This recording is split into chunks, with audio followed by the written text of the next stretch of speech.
Good day. I'm Colonel Jerry Morlock, the Director of the Combat Studies Institute. You're about to use a video series which our instructors have prepared for the sole purpose of improving your presentation of M610, The Evolution of Modern Warfare. We've taken care to make the course that you teach as similar to the one taught at Fort Leavenworth as possible, and choose to add these tapes to your libraries in order to give you every advantage as you prepare to teach this new course. These tapes are similar to the weekly train-up sessions which we utilize to prepare our instructors here at Fort Leavenworth. My intent for the tape sessions was to provide you insights and tips on ways to approach the lessons of M610 that were not available in the instructor notes. I've drawn various instructors, military and civilian, into the sessions based upon their specific expertise and historical background. They were asked to just talk to the lesson structure and content, giving you some additional information on the historical context and differing views on how to approach the lessons. These tapes will provide you a wealth of knowledge and direction that will significantly improve your readiness to teach our new history course. One word of caution regarding how to use these training tapes. They are not designed to be substituted for your instruction during the individual lessons of the course. As instructor preparation tapes, train the trainer material if you will, they are inappropriate for direct instruction to students and are not intended for that purpose. Our intent with these tapes is to improve your ability to lead the student seminars by sharing tips and advice from some highly qualified experts. The Combat Studies Institute stands ready to provide whatever additional expertise or assistance that you may require, and we've included the Institute's phone, mail, and email contact information on the tape if you should need it. Good luck with the Evolution of Modern Warfare course. Have a good time. I'm Major Randy Briggs. Dr. Mike Perlman and I, for the next 40 minutes or so, will try and discuss what approaches to teaching Lesson 10, World War II in Europe, for the MS-610 course. I'll start out by listing the learning objectives. We'll discuss some themes and then and proceed through our varying ideas of how you might want to approach this lesson.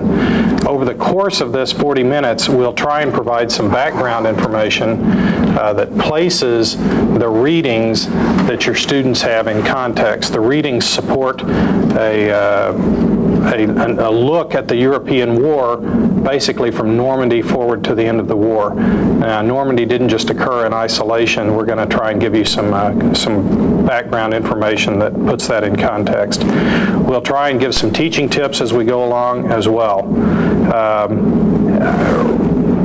One thing I think you can do is point out, or be aware of, that is that World War II for your students, for most Americans, is ancient history.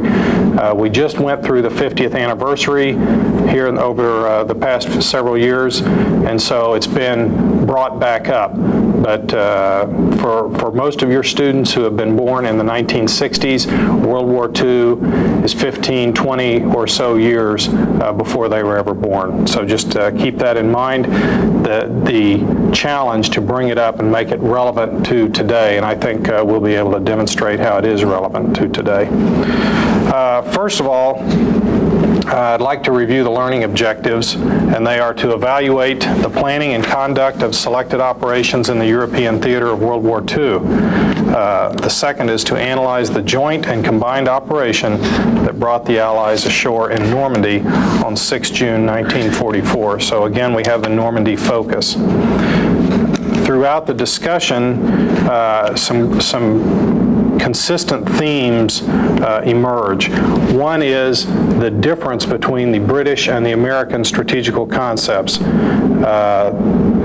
and we'll get into more of that a little later. The constant, or the Mediterranean theater, it's always there.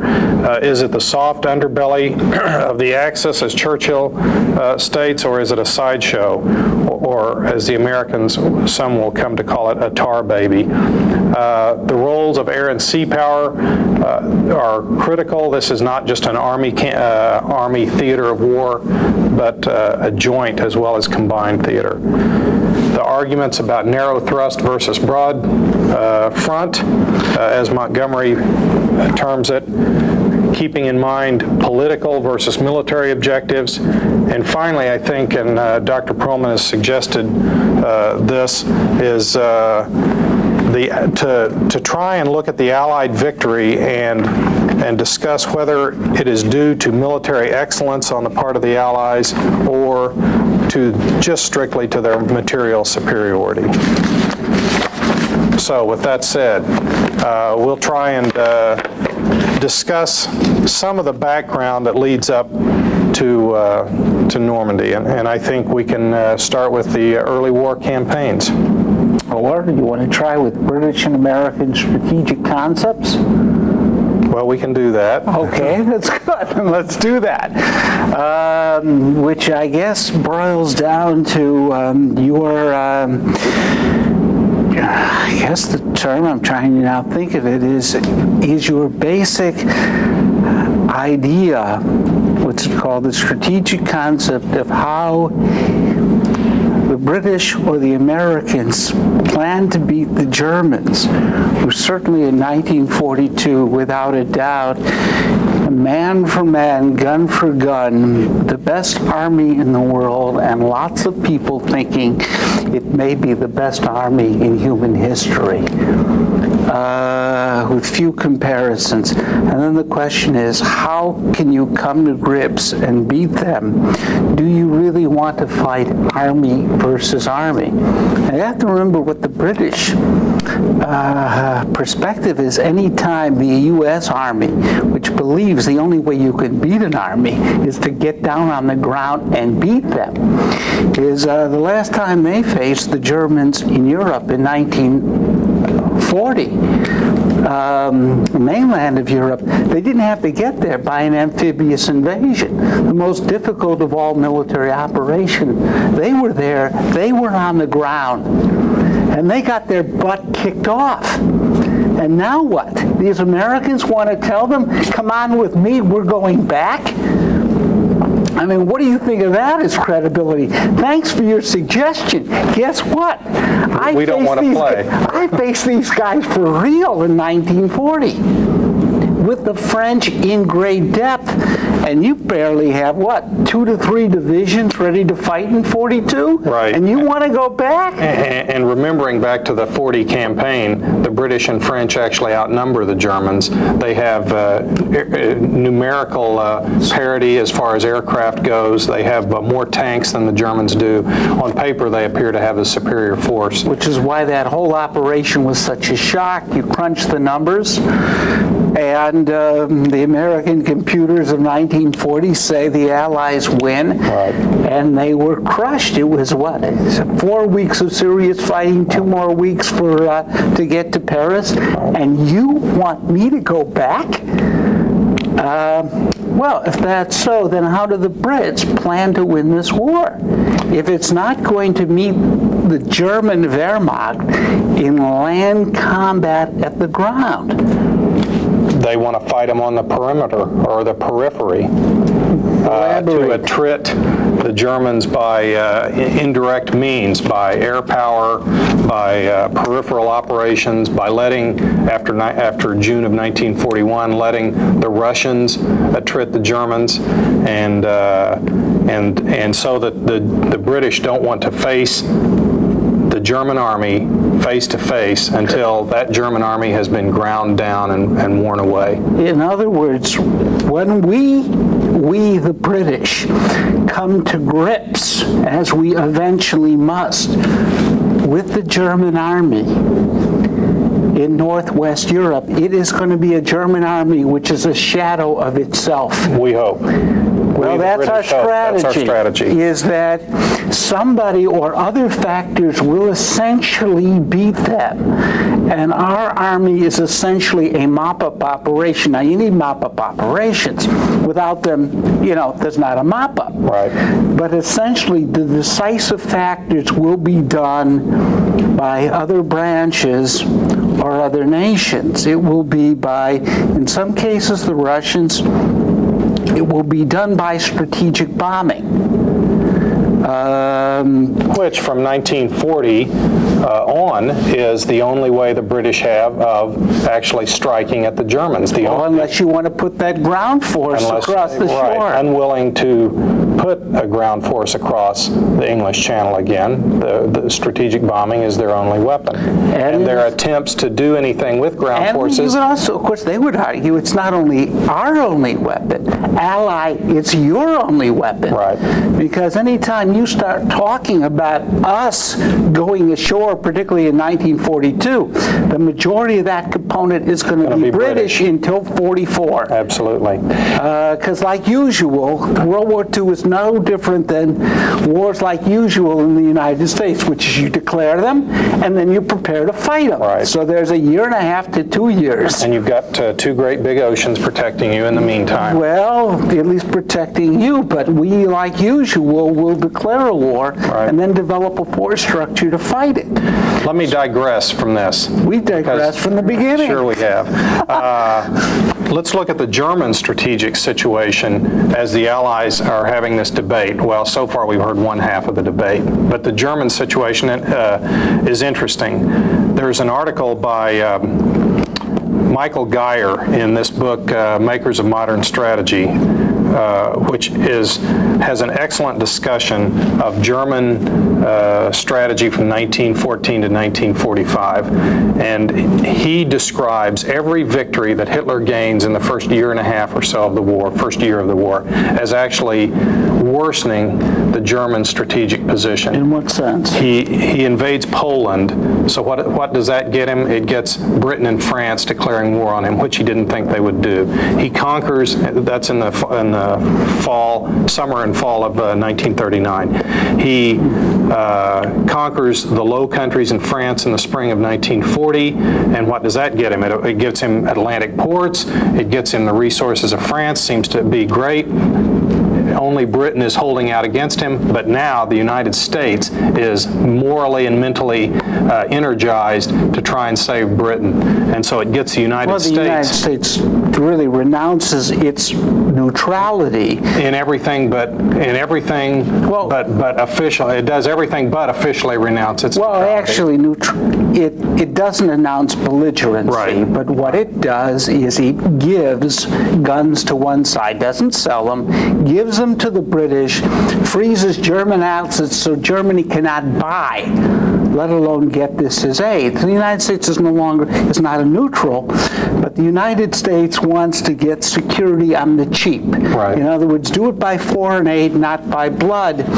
And Franklin Roosevelt, who has sold this Lend-Lease to the U.S. public as a way of, in effect, war on the cheap, is now really, before Pearl Harbor, caught in his own dilemma. Because the American people say, okay, you've given us security without a high cost of blood. This was your promise. Don't take it away from us. And well, in Roosevelt's big quote, I think it's in the 1940 presidential campaign, that he's sick of war. He's seen war. I hate war. I hate war, and I'll never send American boys to war. And so there he is. But that's his rhetoric in the 1940 campaign. But actually, we can get into this. It affects, too, his military strategy even after Pearl Harbor, because he's got political responsibility. He recognizes how reluctant the United States was to move from a war of limited liability, which is essentially Lend-Lease, to another American Expeditionary Army, so that until late 1943, planning for D-Day, you've got the U.S. Army on one side, which is the only way to beat the German army is to get down on the ground and beat them. force on force, power on power. You've got the British saying, oh no, we would have this again. Franklin Roosevelt, as an individual, leans more to the British side than he does to the U.S. Army side. Well, former Undersecretary of the Navy. He's a Navy guy. But he's also a politician, and this expansion of a giant new AEF is by no means popular. Right. If we can win this war by strategic bombing, if we can win it by Lend-Lease, let's at least do this. Why mortgage the farm right now when we might be able to get off with short installment plan payments? Which makes Marshall's achievement in building up a powerful United States Army all the more remarkable, because he's doing it without unified political support. Well, he's certainly not doing. He certainly has a president who will never confront Marshall directly. Roosevelt will always speak around issues, not giving him the support. But frankly, when it comes right down to it, the U.S. Army kind of ends up in kind of a middle position. It's nowhere, it's 89 divisions actually. They planned on 90 divisions. Right. But when the U.S. the 2nd Cavalry Division was never formally activated. I think that's the division that fell out. But when the U.S. Army, in the bowls of the Pentagon, making their own plans, they're talking somewhere between 200 to 300 divisions. Right. Now that just will not fly. It's made up the differential. Which would still be fewer combat divisions than even the German Army has. Of course, those with a much smaller population, smaller divisions, true, no but not that much smaller. The differentiation is made up by Russian divisions and U.S. air power, which compensates for some of the lack of numbers we have on the ground.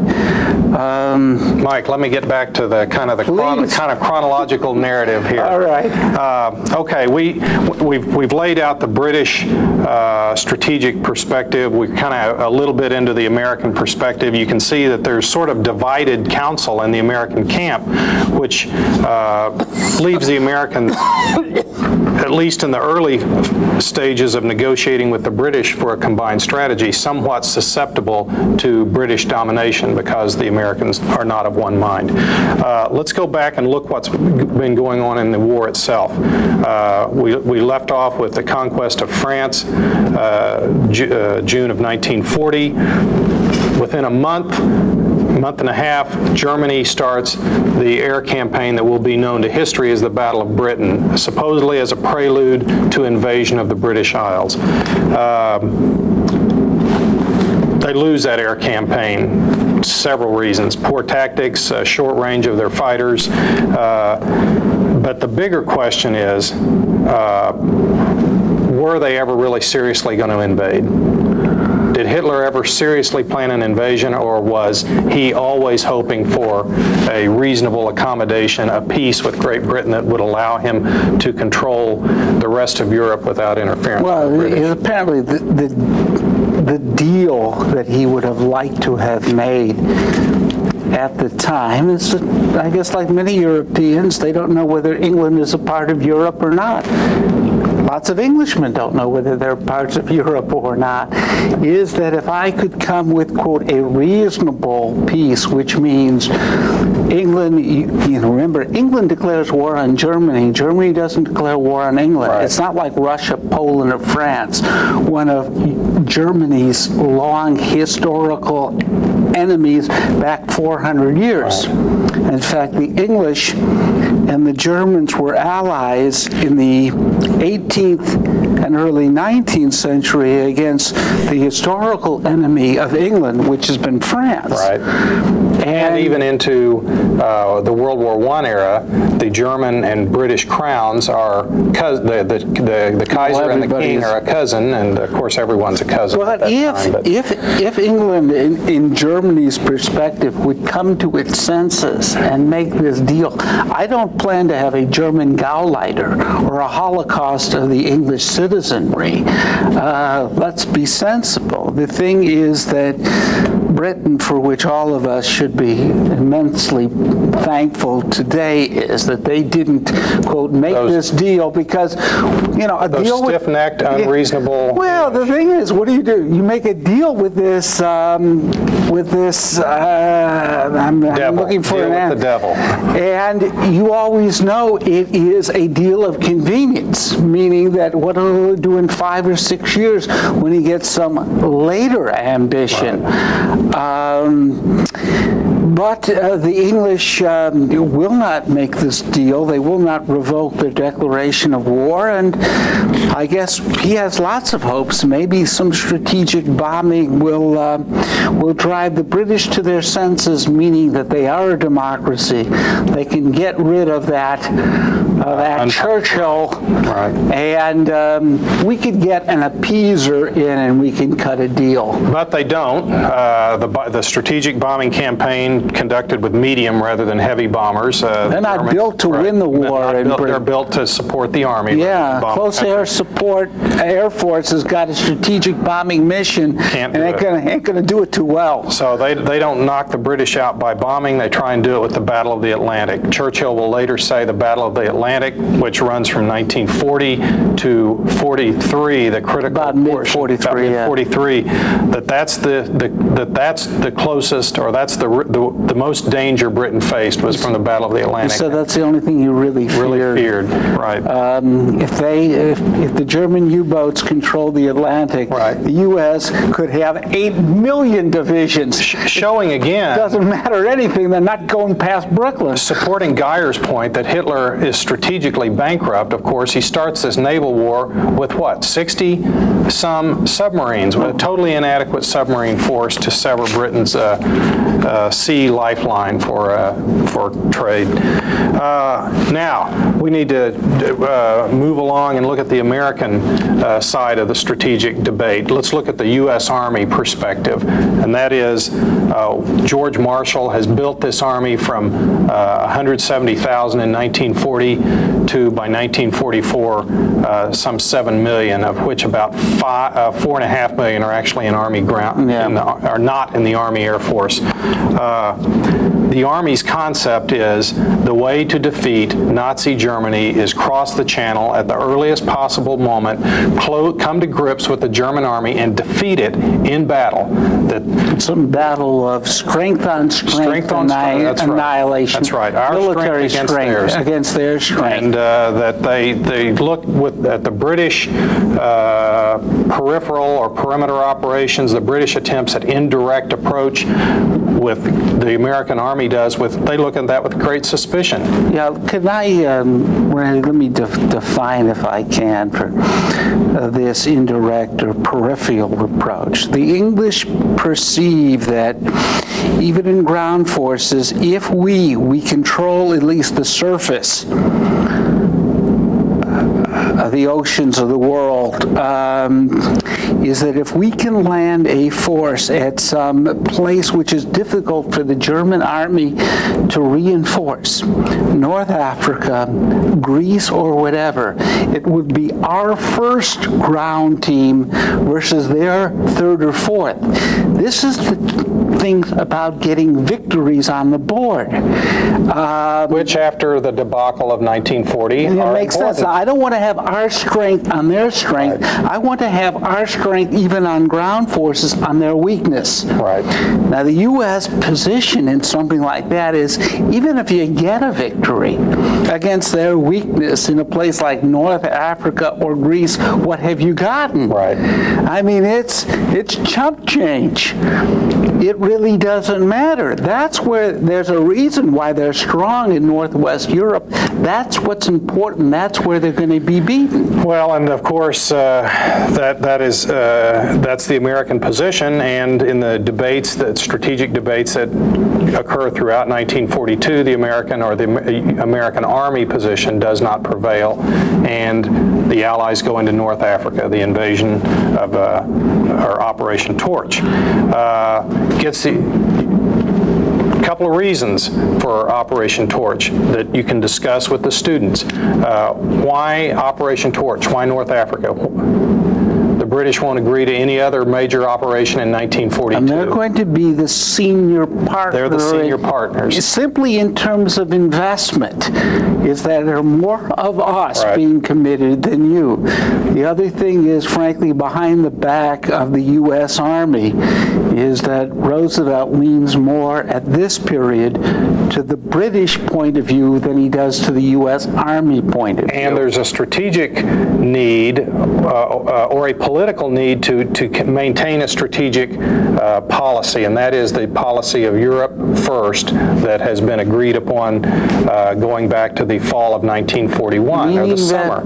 Meaning that if Roosevelt doesn't come to grips with the Germans somewhere In 1942, then what is going to happen? meaning that the Guadalcanal operation, New Guinea with MacArthur, those guys who are begging for more and more troops. And will say, we need reinforcements because at least we're coming to grips Right. with the enemy. Right. Will create what I guess Eisenhower calls them suction Right. cups. Right.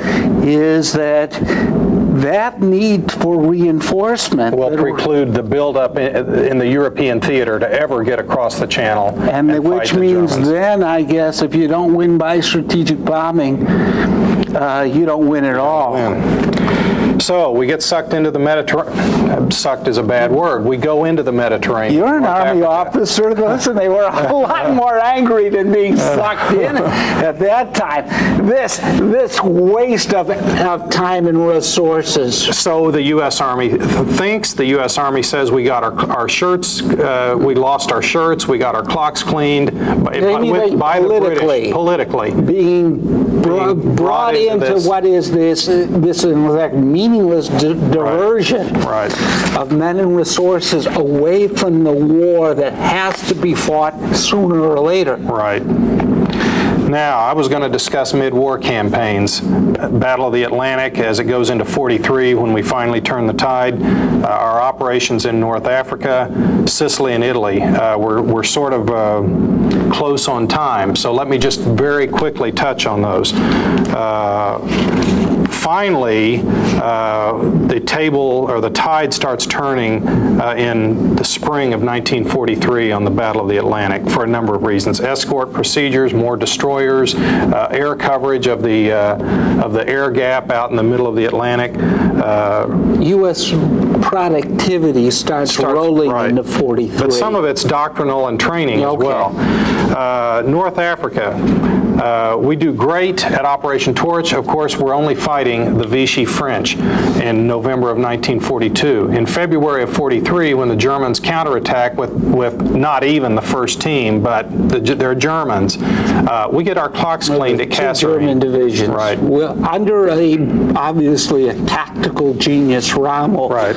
But in effect, he is coaching a kind of a little league team. That's a good point. He's world's greatest manager of, in effect, an undergunned with an army which is what, 60 or 65% Italian. And even so, he exposes a lot of doctrinal weaknesses in the Allied forces in North Africa, training and doctrinal weaknesses in the American Army, poor use of the combined arms team. The U.S. Army is lucky to hold with tremendous losses in the Battle of Kasserine Pass. Here's the ironies. In fact, if the U.S. Army is really unprepared as it was to go to war, the Germans in 1942 had crossed the channel. That's the eternal point. As the U.S. Army wished to. What would have happened had this army tried to cross the channel in the fall of 1942? It might have been a disaster. It might have been a disaster.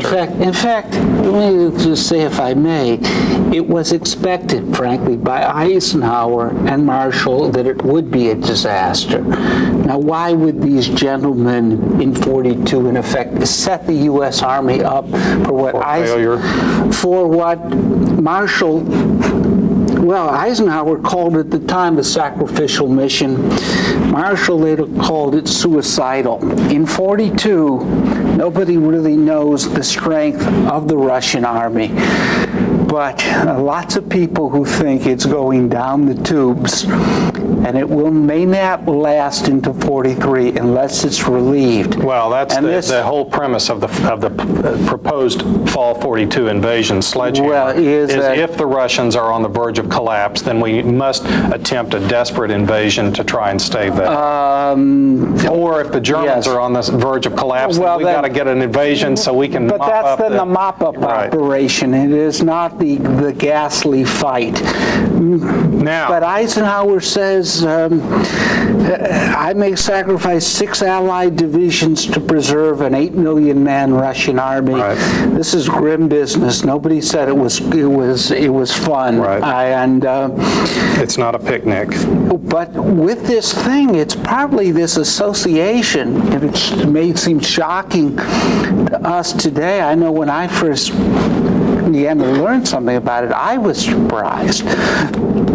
Being a child, yes, I was once, of the Cold War, is that there's a very strong alliance between the U.S. Army and the Red Army, because the U.S. Army by 42 comes to the conclusion the only way they're ever going to get ashore is if something like 60 to 75% of the German army isn't in France and in Eastern Europe. Right. So in effect, now, and if we can't get ashore, then the only way we can beat them is by periphery pecking and strategic bombing. And the U.S. Army, you tell them that, they think you're some bunco artist. Right. The only way you beat the German army is to beat the German army. Okay. Now, in May of 1943, the Axis surrender in our counteroffensive after the Germans, or after the Axis offensive at Kasserine, traps them in Tunisia. Eventually, they surrender in Tunis in May of 1943. 225,000 Axis, about evenly split between Germans and Italians. What to do next? The strategic debate begins again. The American chiefs, especially the Army, don't want to go any further in the Mediterranean. They now want a 43 invasion of Europe. But it's too late. But it's too late in the year. It's too late to get You cannot redeploy. And the landing craft and Churchill, shortage. Churchill's no fool. Guess what? You have gotten now you've 2 got rungs up the ladder. Right. Now. What are you supposed to do? Get off the ladder? Right. When was the last time you got off the ladder to move it? Right. You know, repairing a shingle in your house, let alone redeploying an army. So the forces are in the Mediterranean. The only way to productively employ them in 1943 is keep them in the Mediterranean. Which means? Which means Greece, Sardinia. No, it means Sicily. Sicily is chosen supposedly because it won't lead to an invasion of the Italian mainland. That's what the U.S. Army hopes. Sardinia would be better to invade Italy, from which to invade Italy because it's further north up the boot. But of course, the British know something here. Sicily is rung 3 or rung 4 on that ladder. So what some will call the Churchill's tar baby, the Mediterranean has got us stuck, and so we go from Sicily, which reveals some more flaws in joint and combined doctrine and practices, but is successful. And lo and behold, Italy seems ready to fall out of the war and join the Allies. And so some might say Sicily's too successful. If you will invade us, we will switch sides. After all, you don't expect us to switch sides when there's nothing but Germans here, for heaven's sake. So some would say that Operation Husky, the invasion of Sicily, was too successful. We follow it in September of 43 with the invasion of Italy, and now 20 months of grinding frontal attacks against an enemy that always has the high ground, that always has the strong defensive position. Terrible terrain. That's the soft underbelly. The soft underbelly turns out to be hard as a rock, and we spend 20 months there. What a wonderful economy of force campaign it is for the Germans, is about the summary of the Italian Something else, however, is really happening in 1943, which will lead to the, I hate to say irrevocable, because with Franklin Roosevelt, nothing is irrevocable, but irrevocable commitment to the cross-channel invasion in Normandy, which is made at the Tehran Conference, the first time that Roosevelt meets with Stalin, Churchill being there in 1943. Stalin is the great proponent of the opposite position of Churchill, which is to get the Germans in a giant pincer. Me to the east, you to the west, and just grind them and crush them down. Now, 43 is a kind of a transition year for Roosevelt. It's where he stops being wholehearted supporter of Churchill, and Churchill, which is the Casablanca Conference in January, where he is on the Churchill team. And by November at Tehran, now one of the things which does this is the 1943 is the first year of strategic bombing of Germany. In 42, U.S. Then we had bombing. Most of it were kind of hopeless attacks on sub-pens, close air support, using bombers in North Africa. And in 43, the 8th Air Force really starts its strategic bombing campaign. Without long-range fighter escort. And it suffers badly to the point where by fall of 1943, the Germans appear to have won the air war. Well, let's put it this thing. They're doing more damage to our planes than we're doing to their factories. Right. And it means that, whoops, you know, I had all those great ideas about mop-up operations for armies, for wars that are won from the sky, but like most ideas, they never come to practice. There's a difference between the concept and the execution. The concept was wonderful. Okay, the facts that weren't very nice. Back to your point about Tehran. That's where Roosevelt promises Stalin that the Western Allies will invade in the spring of 44, and announces, says who's going to be the commander if you're going to invade. Well, in other words, you don't trust me?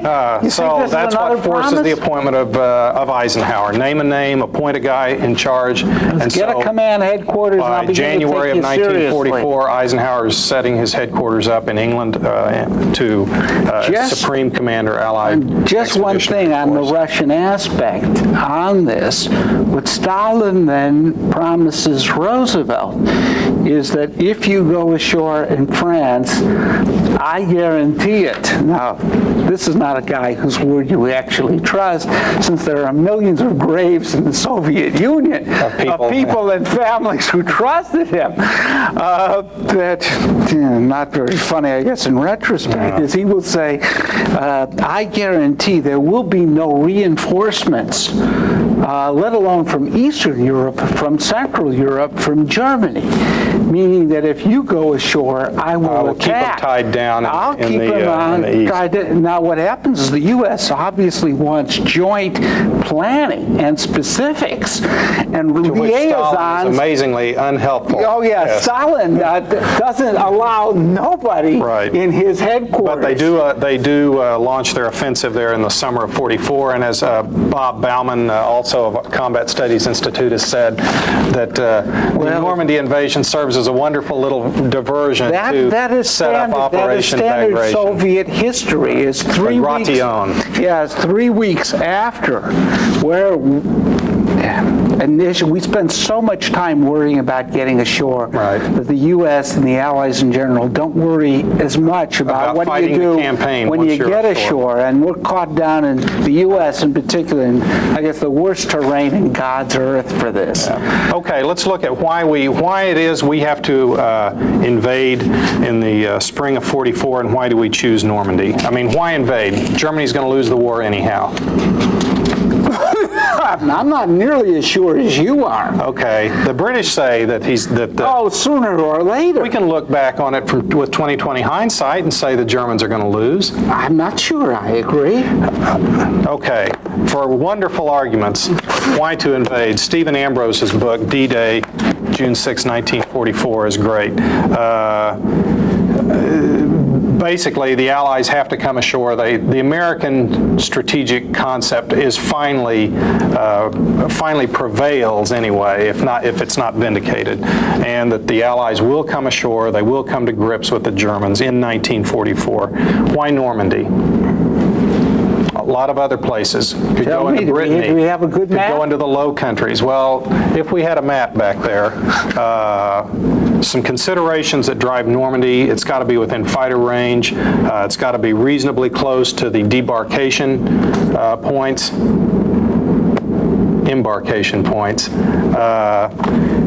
for the landing ships. Yeah, but if we do a cross channel, we land in Calais. We avoid 2 river crossings. The Seine. Absolutely, and the Somme, they all tend to drive towards the Calais area. And we would go straight in a straight distance. We would get assumed liberation of Antwerp. Good road has network. Much better road network. We'd be in the Ruhr Valley, the industrial heartland of Germany. The Calais only has one disadvantage. Which is? It's that the Germans expect. It's so good. That's what they expect. That's Anybody who has any brains and would the land strongest in Calais. portion of the Atlantic Wall is, of course, built at Calais. Normandy meets a lot of other requirements reasonably well, and so Normandy is the choice. And the other thing is the first issue of any amphibious invasion is getting ashore. You got to get ashore.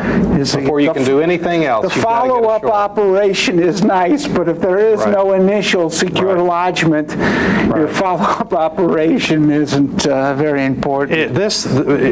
We need to keep in mind that the Normandy invasion is the key operation of the U.S. Army for this war.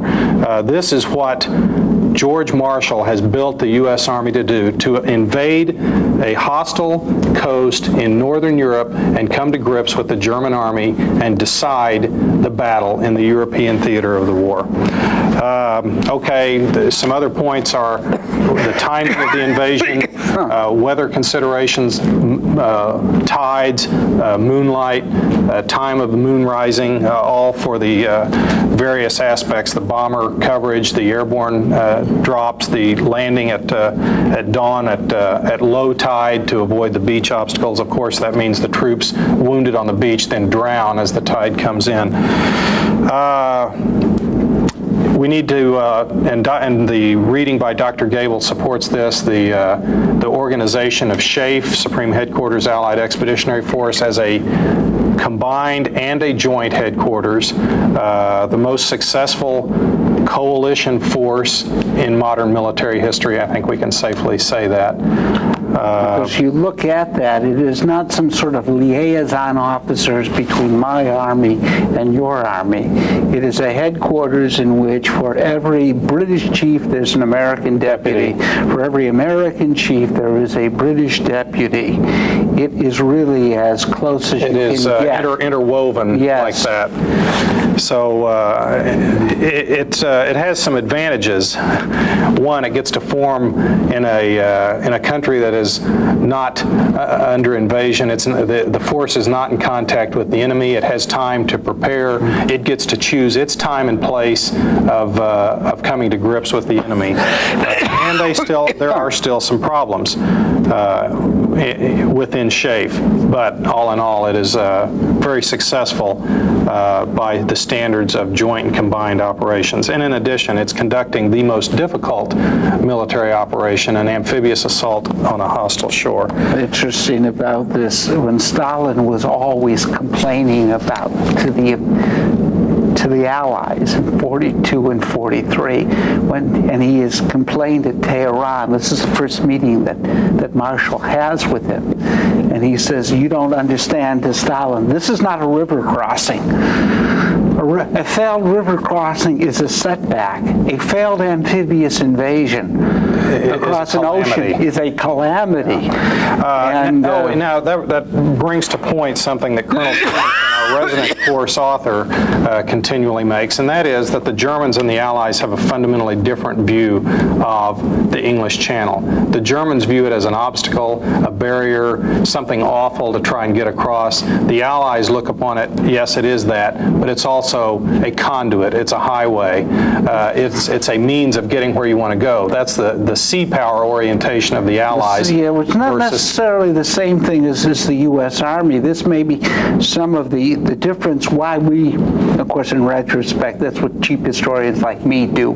They do in retrospect, where we should have thought far more about the follow-up operation than the landing. Is that the U.S. Army, as Army guys do, think of water as obstacles.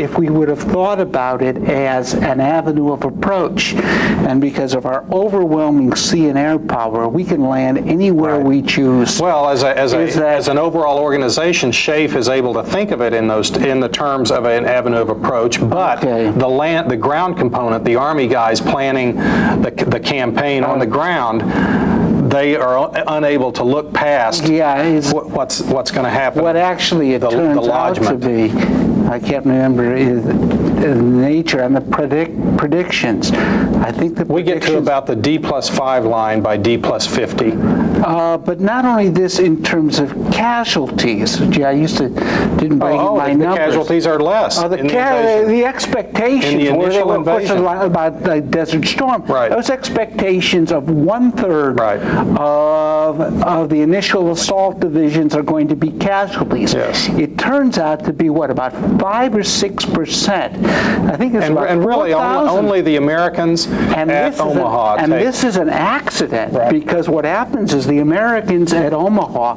run into an armored division, German armored division going from, I think it's Holland all the way to Brittany, just happens to be at Omaha Beach, the worst of all possible luck. It's also the most difficult terrain. Yes, outside of that, this would have been even, I hate to say easier, but only in the expectation. So what happens is the initial assault is far easier than anybody expects, and the next 2 months are absolute hell, far greater than anybody expects. You know, just to digress for a moment, Eisenhower's message that he prepares in the event of having to withdraw the assault forces. We have a copy of it right outside our room. Yeah, right outside this room. Is really indicative of his character. Somebody has drafted it for him, and it says, the forces, because the landing was unsuccessful, the forces have been withdrawn. And he scratches that through, and he says, I have withdrawn the forces. So, kind of like mistakes were made. That's right. He is prepared to own up that it's his decision, his failure, his decision to withdraw the force. Okay, D+5 objectives, we don't reach them till D+50. It's been a terrible campaign following the successful invasion. The British are stuck before Caen.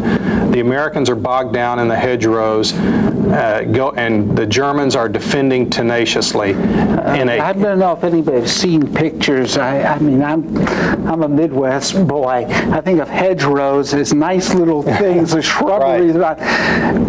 Joe Collins, 7th Corps commander, said the terrain on Guadalcanal, which he previously thought is far better for mobility than this stuff. The hedgerows are 10 or 20 feet high and 15 feet thick with soil. And there's a German machine gun behind every one. That's right. So maybe too much attention, too much attention paid to the invasion, not enough to the terrain and the mobility requirements of the follow-on operations. But then we get the Operation Cobra, using strategic bombers, carpet bombing, and close support of ground forces, and that sets up the breakout. Let me sum up what Dr. Perlman and I discussed earlier. First of all, you've got to review the learning objectives for this lesson in order to stay on track. Second, the themes that Dr. Perlman and I explored were the following: the differing British and American strategic concepts, starting with the British desire to avoid a direct fight with the Germans, with the German army, until it could be attrited and worn away through air power and other operations which the Americans called peripheral. The American desire, on the other hand, was to come to grips with the German army as soon as possible in Northwest Europe. The compromise between these positions, the first compromise, was Operation Torch. The compromise ultimately favored the British because it led to further operations in the Mediterranean that the Americans didn't want. The mid-war campaigns of the Battle of the Atlantic, 1943, the turning of the tide in the campaign against the U-boat, the North Africa campaign following Operation Torch. The American Army, of course, had success in November of 1942 against the Vichy French, but it met disaster at Kasserine Pass in February of 1943 against the Germans. Explore the idea of what might have happened had the United States and British invaded Northwest Europe in 1942 or early 1943, especially with the Americans. Review the renewed strategic debate that begins about May of 1943 after the German surrender in North Africa. The realization on the Americans' part that it's too late to switch all the resources that have been funneled to the Mediterranean to England for an invasion of Northwest Europe anytime during that year. And so the ensuing Sicily and Italy invasions.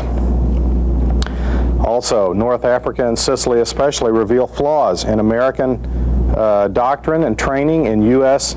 and British interoperability, in the interoperability between air power and ground forces. The Italian campaign, a 20-month grind. Really, it's an economy of force operation for the Germans. Do the Allies get their money's worth for this campaign? The Tehran Conference, where Roosevelt meets Stalin for the first time and really starts to back Stalin at the expense of Churchill. They agree on a cross-channel assault in the spring of 1944, the Allies do, and also that the Soviets will launch their own attack sometime in the spring or summer of 1944. That will turn out to be Operation Bagration. The air campaign, 1943-44. Late 1943, the U.S. Army Air Force is literally being driven from the skies over Germany, and yet by the spring of 1944 has achieved total air superiority. So that brings us to the spring of 1944. Why do the U.S. and British need to invade Europe in the spring of 1944? Once you answer that question, ask, why Normandy? Then there's the view that Normandy is the culmination of all the Army's efforts to that date. Because of this, there is a tendency for the Army to look to this battle, the battle for Normandy, the battle to open and hold a lodgment, as the end in itself. And so there is a resulting failure to look beyond Normandy to see what the campaign, what shape the campaign is going to take after that. Then there's the breakout and the pursuit. After very few of the post-D-Day objectives have been made as far as expanding the lodgment area, all of a sudden with Saint-Lô, the Americans break out. The German resistance in the west collapses, and there's the pursuit for the remainder of the summer. This pursuit, of course, is going to ultimately culminate due to logistic factors. One of the logistics factors is that Montgomery will fail to secure the Scheldt estuary at Antwerp. What effect does this have on the Allies as they move into the fall of 1944? Of course, there's the debate the debate between the idea of the broad front versus the narrow thrust. Montgomery frames the debate in these terms. The actual debate is not that simple. Eisenhower, rather than a broad front, actually is proposing two simultaneous axes of advance, but Montgomery frames it as broad front versus narrow thrust.